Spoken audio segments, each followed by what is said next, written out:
បាទសួស្តីបងប្អូនថ្នាក់ទី8ទាំងអស់គ្នាថ្ងៃនេះគឺយើងចូលដល់លំហាត់ថ្មីមួយទៀតគឺលំហាត់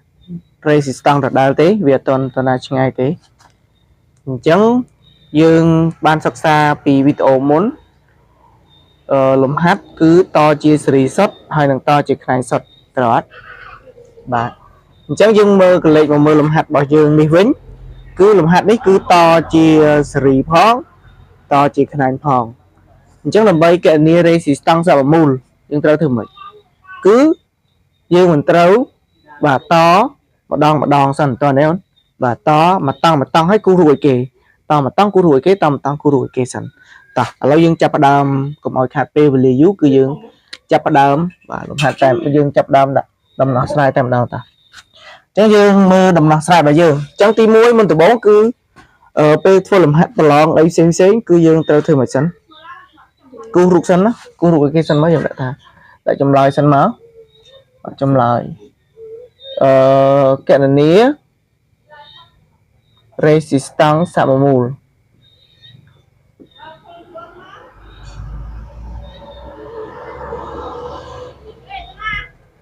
បាទអញ្ចឹងមុននឹងដោះស្រាយគឺយើងត្រូវធ្វើម៉េចគូរូបឲ្យគេសិនមកបាទគូរូបឲ្យគេសិនមកចឹងហ្នឹងរបៀបនៃការដោះស្រាយយកលំហាត់យកបន្ទុកបាទ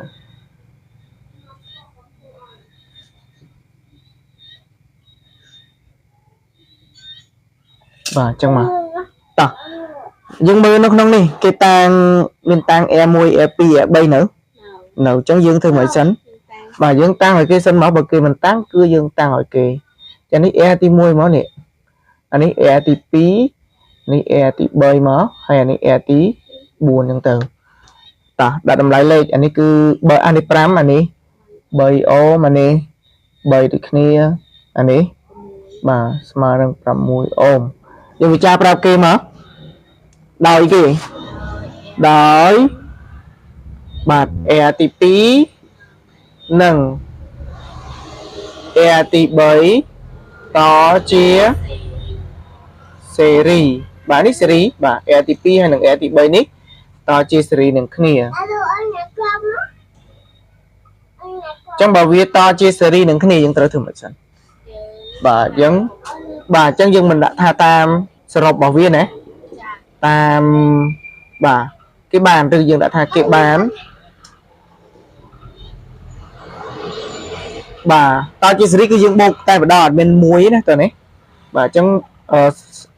air ស្មើនឹងប៉ុន្តែ air នេះ air សរុបយើងដាក់ថាបើវាអត់ទាន់ដល់សរុបទាំងអស់ទេ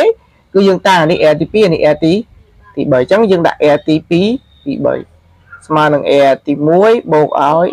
air សំទុះ air ទី2បូកឲ្យ air ទី3អញ្ចឹងទៅតោះនេះតោះបំរាប់យើងដាក់ថាគេមានបាទគេមាន air ទី2ស្មើប្រមាណបាទស្មើនឹង3អូមហើយនឹង air ទី3របស់យើងស្មើនឹង3អូមដែរអញ្ចឹងយើងនាំឲ្យ air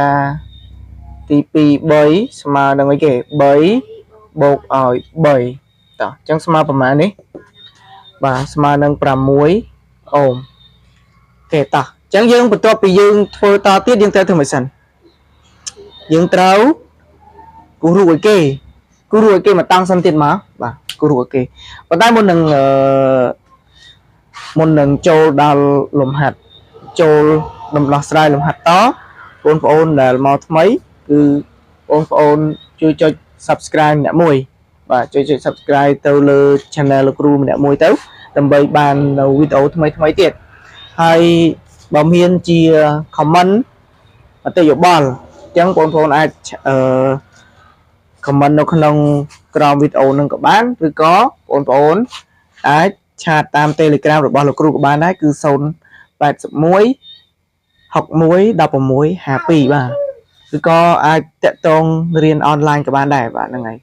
តោះឥឡូវយើងតទៀតមកដំណោះស្រាយតទៀតគឺយើងត្រូវគូររួចគេសិនណាគូររួចគេសិនមកបាទចឹងយើងមើលថាកន្លែងនេះរូបកន្លែងនេះគឺយើងអីគេយើងដាក់សរុបរបស់វាបាត់ហើយណា ใน air ទី2ហើយនិង air ទី3គឺយើងសរុបរបស់វាបាត់ហើយអញ្ចឹងយើងគូរូបថ្មីគឺមានន័យថាអាខាងលើនេះមិនដែរវាទៅជាលេខទៅជាប៉ុន្មាន resistance នៅសល់តែ1ទេបាទ resistance នៅសល់តែ1ទេអញ្ចឹងខាងក្រោម1ដែរបាទប៉ុន្តែយើងមើលអានេះ air ទី1បាទស្មើនឹងប៉ុន្មាន5អូមអានេះ air ទីបាទ air ទី2 3ណាកន្លែងនេះបាទស្មើនឹង6អូមអានេះប៉ុន្មាន air ទីប៉ុន្មាន air ទី4ស្មើនឹងប៉ុន្មានបាទ6អូមដែរដើម្បីដោះស្រាយតយើងត្រូវធ្វើម៉េចសិនអូនយើងមិនត្រូវមើលតាយើងអាចវិចារមួយណាដែលអាចតគ្នាបានអញ្ចឹងយើងមើលថាបើយើងវិចារទី1ជាមួយនឹងទី4យើងវិចារបានទេអត់បានទេដោយសារតែវាអត់អាចតឆ្លងនេះបានទេតើយើងតផ្នែកនេះឲ្យអស់សិនអញ្ចឹងយើងដាក់ថាតាមរូបយើងឃើញថាគេដោយ air ទី2 3និងបាទ air 4តជាអីនឹងគ្នាអូនតជាខ្នែងនឹងគ្នាអញ្ចឹងបើវាតជាខ្នែងនឹងគ្នាគេបានអីគេអាសរុបគេបាន1នៅលើ air បាទរសារអត់ទាន់ដល់អាសរុបមែនតើទេអញ្ចឹងយើងមើលថានេះទី3អានេះទី4អញ្ចឹង air សរុបមកដុំនេះគឺ air ទីប៉ុន្មានទី2 3 4អញ្ចឹងស្មើនឹង1នៅលើគេ air 2 3បូកឲ្យគេអូន1នៅលើ air 4ទៀតបំរាប់មកគេមាន air 2 3ស្មើប្រមាណយើងរកឃើញមិញគឺ6អូមណា air 4ស្មើប្រមាណ6ដូចគ្នាបាទ6អូមដូចគ្នាអញ្ចឹងយើងនាំឲ្យ1នៅលើ air 2 3 4ស្មើនឹង1នៅលើ6បូកឲ្យ1នៅលើ5 1តោះយើងមើលយើងតម្រូវភាពបែកដែរអត់តម្រូវភាពបែកទេដោយសារតែ6ដូចគ្នាអញ្ចឹងយើងស្មើតមកស្មើនឹងដើម្បីបូកប្រភេទនិងប្រភេទយើងមិនត្រូវយកភាគបែងបូកភាគបែងគឺយករក្សាទុកបាទភាគយកបូកភាគយកហ្នឹងហើយភាគបែងត្រូវរក្សាទុកដល់ដែរសុំទោសច្រឡំបាទបាន2លើ6នៅក្នុងកន្លែងនេះបើយើងអត់ចេះសមាមាត្រទេអនឡាញក្លាប់វាតែម្ដងអានេះក្លាប់ទៅលើអានេះក៏ក្លាប់ទៅលើដែរតើនេះបាទអញ្ចឹងវាបាន air នាំយើងដាក់ថានាំឲ្យ air 2 3 4ស្មើនឹងក្លាប់អានេះទៅលើទៅ6ចែកឲ្យ2អញ្ចឹង6ចែក2បានប៉ុន្មានបាន3អូមអញ្ចឹងហ៎បាន3អូមតោះបន្ទាប់មកពេលដែលយើងធ្វើបានប៉ុណ្ណឹងហើយយើងធ្វើមិនទៀតបាទយើងគូសរូបឲ្យគេមកតង់ទៀតមកបាទយើងគូសរូបគេមកតង់ទៀតអញ្ចឹងលុបអានេះណាអូនលុបណាបាទតោះអូខេអញ្ចឹងបន្ទាប់ពីយើងនឹងអីយើងបានប៉ុណ្ណឹងហើយយើងត្រូវធ្វើមិនសិនគឺយើងគូសរូបបតង់ទៀតមកអញ្ចឹងមិញអានេះគឺយើងគូសគ្នាអស់ហើយណាតើនេះអញ្ចឹងអានេះគូសគ្នាយើងនៅសល់តែមួយទេអញ្ចឹងយើងគូសមកនេះ resistance ទី1បាទតមកទៀតអានេះគឺ resistance បាទទីបាទ3 3 4យើងមើលអាពីរហ្នឹងតជាអីនឹងគ្នាតជាសេរីណាអញ្ចឹងយើងដាក់ថាដោយ air 1និង air 2 3 4តជាសេរីនឹងគ្នាអូយចឹងបើវាតជាសេរីនឹងគ្នាគឺយើងមើលថារូបរបស់យើងនេះដល់អាសរុបនៅបាទចឹងដល់អាសរុបហើយយើងដាក់អត់មានតាំង air 1 2 3 4ទេគឺយើងតាំង air សរុបតែម្ដងចឹងយើងដាក់ថាគេបានមក air សរុបរបស់យើងស្មើនឹង air ទី1បូកឲ្យ air ទី2 3 4តោះបំរាប់គេមាន air ទី1ស្មើប្រមាណស្មើបាទ5អូម air ទី2 3 4បាទស្មើនឹង3អូមអញ្ចឹងយើងនាំឲ្យ air សរុបរបស់យើងស្មើគេអូនស្មើនឹង5បូកឲ្យ3អញ្ចឹងស្មើប៉ុន្មាន8អូម ដូចនេះមកដូចនេះ resistance សមមូល Air ស្មើនឹង8អូមបាទ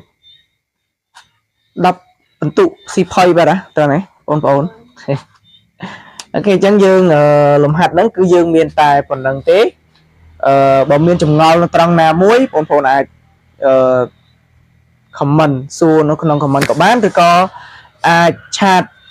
មក Telegram លោកគ្រូផ្ទាល់ក៏បានដែរបាទនេះលេខ Telegram របស់លោកគ្រូមកលោកគ្រូដាក់នេះមកទៅ081 61